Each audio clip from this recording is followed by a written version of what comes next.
ತೇಜ್ ಪ್ರಭು ನ್ಯೂಸ್ಗೆ ಸ್ವಾಗತ. ಮಾಜಿ ಸಂಸದರು ರಮೇಶಣ್ಣ ವಿ ಕತ್ತಿ ಕಾರ ಹುಣ್ಣಿಮೆ ಕಟ್ಟೆ ಕಾಮಗಾರಿ ವೀಕ್ಷಣೆ. ಸಂಕೇಶ್ವರ ಪಟ್ಟಣದಲ್ಲಿ ಅತಿ ವಿಜೃಂಭಣೆಯಿಂದ ಕರ್ನಾಟಕ ಮಹಾರಾಷ್ಟ್ರಕ್ಕೆ ಸುಪ್ರಸಿದ್ಧ ಆದಂಥ ಕಾರ ಹುಣ್ಣಿಮೆ ಆಚರಣೆ.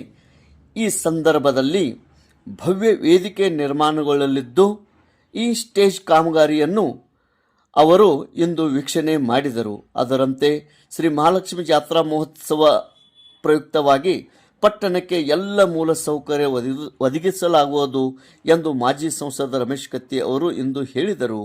ಸಂಕೇಶ್ವರ ಪಟ್ಟಣದ ಶ್ರೀ ಮಹಾಲಕ್ಷ್ಮೀ ದೇವಿ ಮಂದಿರ ಹತ್ತಿರ ನಿರ್ಮಾಣವಾಗುತ್ತಿರುವ ಕಾರ ಹುಣ್ಣಿಮೆ ಕಟ್ಟಿ ಅಂದರೆ ಸ್ಟೇಜ್ ನಿರ್ಮಾಣ ಕಾಮಗಾರಿಯನ್ನು ಇಂದು ಸೋಮವಾರ ಅವರು ವೀಕ್ಷಣೆ ಮಾಡಿದರು. ಅವರು ಗಡಿಭಾಗದಲ್ಲಿ ಕಾರ ಹುಣ್ಣಿಮೆ ತನ್ನದೇ ಆದ ಮಹತ್ವ ಹೊಂದಿದ್ದು ಸುಪ್ರಸಿದ್ಧತೆ ಹೊಂದಿರುತ್ತದೆ. ಪ್ರತಿ ವರ್ಷವೂ ವಿಜೃಂಭಣೆಯಿಂದ ಕಾರ ಹುಣ್ಣಿಮೆಗೆ ತಾತ್ಕಾಲ ವೇದಿಕೆ ಅನಿವಾರ್ಯತೆ ಮನಗಂಡು ಈ ಬಾರಿ ಸುಮಾರು 20 ಲಕ್ಷಕ್ಕಿಂತ ಹೆಚ್ಚು ವೆಚ್ಚದಲ್ಲಿ ಭವ್ಯವಾದ ವೇದಿಕೆ ನಿರ್ಮಾಣಗೊಳ್ಳುತ್ತಿದೆ. ದಿವಂಗತ ಉಮೇಶ್ ಕತ್ತಿ ಅವರ ಕನಸು ಸಾಕಾರಗೊಳಿಸುವುದು ಸಂತಸ ತಂದಿದೆ ಎಂದು ಅವರು ಹೇಳಿದರು. ಅದೇ ರೀತಿ ಸುಪ್ರಸಿದ್ಧ ಶ್ರೀ ಮಹಾಲಕ್ಷ್ಮಿ ಜಾತ್ರಾ ಮಹೋತ್ಸವ 11 ವರ್ಷಕ್ಕೊಮ್ಮೆ ಜರುಗುವ ಗ್ರಾಮದೇವಿ ಮಹಾಲಕ್ಷ್ಮಿ ಜಾತ್ರಾ ಮಹೋತ್ಸವ ಆಚರಿಸಲು ಸಮಿತಿ ತೀರ್ಮಾನಿಸಿದ್ದು, ಅದರಂತೆ ಬರುವ ವರ್ಷ ಜರುಗುವ ಜಾತ್ರೆಗೆ ಅಗತ್ಯ ಮೂಲ ಸೌಕರ್ಯ ಕಲ್ಪಿಸಲು ಶಾಸಕ ನಿಖಿಲ್ ಉಮೇಶ್ ಕತ್ತಿ ಸರ್ಕಾರಕ್ಕೆ ಪ್ರಸ್ತಾವನೆ ಸಲ್ಲಿಸಿದ್ದು, ಸರ್ಕಾರದಿಂದ ಅಥವಾ ಸ್ವಂತ ಖರ್ಚಿನಲ್ಲಿ ಸೌಕರ್ಯ ಕಲ್ಪಿಸಲಾಗುವುದು ಎಂದು ಅವರು ಹೇಳಿದರು.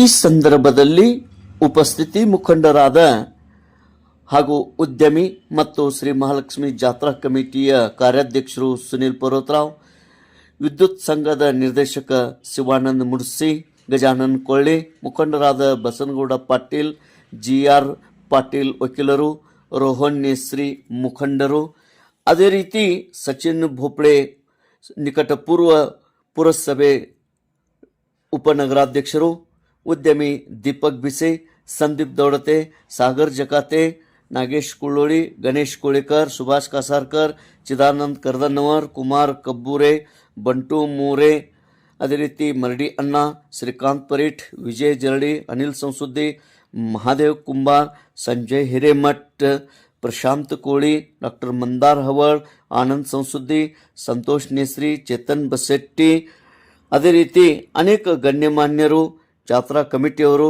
ಕಾರ ಹುಣ್ಣಿಮೆಯ ಕಮಿಟಿಯ ಎಲ್ಲ ಪದಾಧಿಕಾರಿಗಳು, ಸದಸ್ಯರು, ನಾಗರಿಕರು ಉಪಸ್ಥಿತರಿದ್ದರು. ತೇಜ್ ಪ್ರಭು ನ್ಯೂಸ್, ಸಂಕೇಶ್ವರ್.